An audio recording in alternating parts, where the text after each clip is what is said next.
What's up? My name is Cassidy, and today I've decided that I'm going to be making an audiobook. I'm just going to be reading it to you guys. Duplicity by Happy Days Wendy. Because my friends have not read it and they don't like to read. And they'll listen to me because I'm funny. Just kidding. I don't know why they would do this. Okay, here we go. Chapter not 1, the prologue. The minute our eyes met, I gasped in horror. My legs started working before my mind because all of a sudden I was sprinting away in fear. My limbs felt tingly and my heart was racing so fast it was actually hurting me. I wasn't even breathing as I was running so fast away from him and what I just witnessed.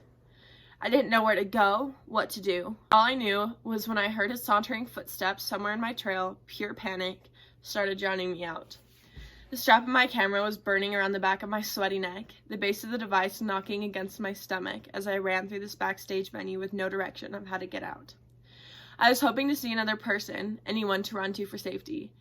He saw me see what he and the other band members just did, and now I had no clue what he was going to do to me now that I know. I think he's gonna kill me. I could hear my rapid heartbeat mixing with the echo of his heavy footsteps getting closer to me. He didn't yell my name or indicate any verbal signal he was getting to get me to stop my fleet. He was just silently following me. It didn't sound like he was running, it sounded like he was walking. I was sprinting as fast as I could with no sense of direction, yet his calm footsteps never left my eardrums. The fact that he was taking his time made this all so much more worse. My grandma gone. My terrors of staring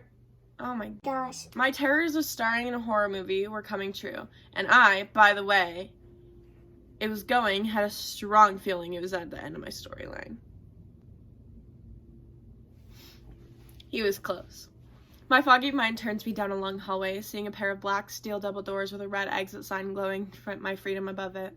My unstable legs carry me as fast as I could toward the doors that would exit this building, and hopefully to the public world. My throat was hitched from my staggering breath while my blood was pumping so fast I felt it as if I could faint. I lost all feeling in my hands. They were ice cold but sweating at the same time. I was so close to the door, but he was so much closer to me, and I could feel it. Once he turned down this hallway, his footsteps picked up because he knew I was close to the exit. I wanted to scream for help like they taught you in school, but no one ever prepared you for the fact that pure terror might make you paralyzed in your voice. I crashed my body into the impenetrable steel door harder than I expected. The footsteps got faster, heavier, and closer. Right as my shaky hand reached the cold silver handle of the heavy door, I pulled it open, only just ajar enough for a slight breeze until a hand from behind me came around to slam against the surface. I yelped as the door slammed shut, the hand next to my head covered in rings, ink, and blood. My body was a shaky mess as I was trapped between the door and his body behind me that I refused to turn around and look at. He wasn't touching me in any way, but I could feel how close he was. He caught me. I shook with my forehead against the cold door, his body heat radiating near my back as I was terrified of what he was going to do. I couldn't even think straight. I was so scared. He didn't say a word, just silence mixing with my stammering, torrid breath as I was exuding out of total fear. Pushing myself as close to the wall as I could, I wanted to be as far from him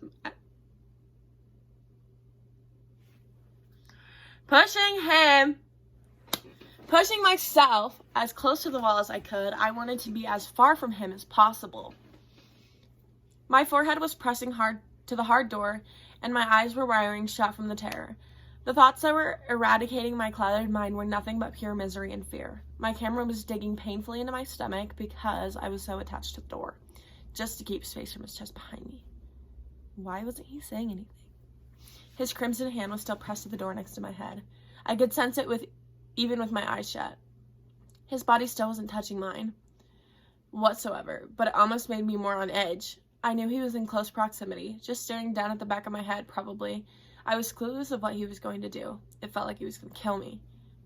But when I focused really carefully, I could feel him breathe. It was slow and almost silent, deep breaths, sounding through his nose. His breath crashed against the top back of my head. I kept my eyes pinched shut in utter trauma, flooding my lungs like boiling water. My body was broken out in sweat. I was helpless. I don't know why he wasn't saying anything. Maybe he was trying to decide what I should do with me now that he knows